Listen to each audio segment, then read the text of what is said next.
किसी ने तुम्हें इग्नोर किया और तुम सोचते रहे कि तुमने क्या गलत किया, लेकिन ज़्यादातर केसेस में तुमने कुछ गलत नहीं किया होता। लोग तुम्हें इग्नोर इसलिए नहीं करते क्योंकि तुम बोरिंग हो। लोग तुम्हें इग्नोर करते हैं क्योंकि उनके दिमाग ने तुम्हारी एक कैटेगरी बना ली होती है। और एक बार जब किसी ने डिसाइड कर लिया कि तुम इम्पोर्टेंट नहीं हो, तो तुम जो भी करोगे उससे उस डिसीजन को चेंज करना मुश्किल हो जाता है। आज मैं तुम्हें वही साइकोलॉजी बताऊंगा जो लोग कभी सीधा नहीं बोलते। सोचो, तुम मैसेज भेजते हो, रिप्लाई नहीं आता, तुम ग्रुप में कुछ बोलते हो, किसी को फर्क नहीं पड़ता, फिर वही बात कोई और बोलता है और सब सुनते हैं। उस मोमेंट में लगता है कि प्रॉब्लम तुम में हो, लेकिन प्रॉब्लम तुम्हारी पर्सनालिटी की नहीं है, प्रॉब्लम तुम्हारी पोजीशन है। हर सोशल सर्कल में लोग अनकॉन्शियसली लेवल पर डिसाइड करते हैं कि किसकी बात इम्पोर्टेंट है और किसकी नहीं। और जब तुम गलत पोजीशन में आ जाते हो तो लोग तुम्हें सुनते हुए भी इग्नोर कर देते हैं। देखो, अब इग्नोर होने के कुछ रीजन हो सकते हैं। सबसे पहला रीजन, तुम बहुत प्रेडिक्टेबल हो। तुम हमेशा अवेलेबल हो, हमेशा रिप्लाई करते हो, हमेशा रेडी रहते हो। और ह्यूमन ब्रेन प्रेडिक्टेबल चीज़ों को वैल्यू नहीं करता, वो उन्हें बैकग्राउंड बना देता है। जैसे रूम में चल रहा फैन, जब तक बंद ना हो कोई नोटिस नहीं करता। दूसरा रीजन, जब तुम अटेंशन लेने की कोशिश करते हो, शायद डायरेक्टली नहीं, लेकिन जब तुम ओवर एक्सप्लेन करते हो, जब तुम हर किसी को इम्प्रेस करने की कोशिश करते हो, जब तुम हर बात में अप्रूवल मांगते हो, तो तुम एक सिग्नल भेजते हो। अब सिग्नल ये, मेरी वैल्यू का डिसीजन मेरे पास नहीं, तुम्हारे पास है।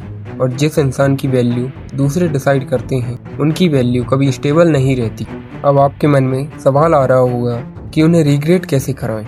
सबसे पहले एक चीज़ समझ लो, रिग्रेट किसी को फोर्स करके नहीं किया जा सकता और रिग्रेट अर्न भी नहीं किया जा सकता। और उसका प्रोसेस सिंपल है। पहला स्टेप, चेस करना बंद करो। जितना ज़्यादा तुम अटेंशन के पीछे भागते हो, उतना ही तुम उस इंसान को इम्पोर्टेंट बना रहे हो जिसको तुम अटेंशन देते हो। और जिस चीज़ की तुम्हारी डेस्परेटली ज़रूरत है, उस चीज़ के सामने तुम ऑटोमेटिकली नीचे पोजीशन में चले जाते हो। इसलिए उस बंदे को डेस्परेटली चेस मत करो। दूसरा स्टेप, अपनी आइडेंटिटी को ग्रो करो। जैसे कोई नई स्किल सीखो, अपनी नेटवर्क बनाओ, अपने गोल्स, क्योंकि लोग वर्ड से कम और रिजल्ट से ज़्यादा इन्फ्लुएंस होते हैं। जब तुम्हारी रियलिटी चेंज होती है, तुम्हारी एनर्जी चेंज होती है, तुम्हारी बॉडी लैंग्वेज चेंज होती है, तुम्हारी प्रेजेंस चेंज होती है, तो लोग तुम्हें नोटिस करने लगते हैं, चाहे वो एडमिट करें या नहीं। तीसरा स्टेप, अपनी प्रेजेंस को रेयर बनाओ। हर डिस्कशन में मत घुसो, हर जगह अवेलेबल मत रहो, हर नोटिफिकेशन को स्लीप मत करो। स्कार्सिटी अट्रैक्शन क्रिएट नहीं करती, लेकिन स्कार्सिटी अटेंशन क्रिएट करती है। और अटेंशन के बिना अट्रैक्शन भी एग्जिस्ट नहीं करता। अब तुम्हें मैं कुछ मिस्टेक बता देता हूँ जो तुमको नहीं करनी।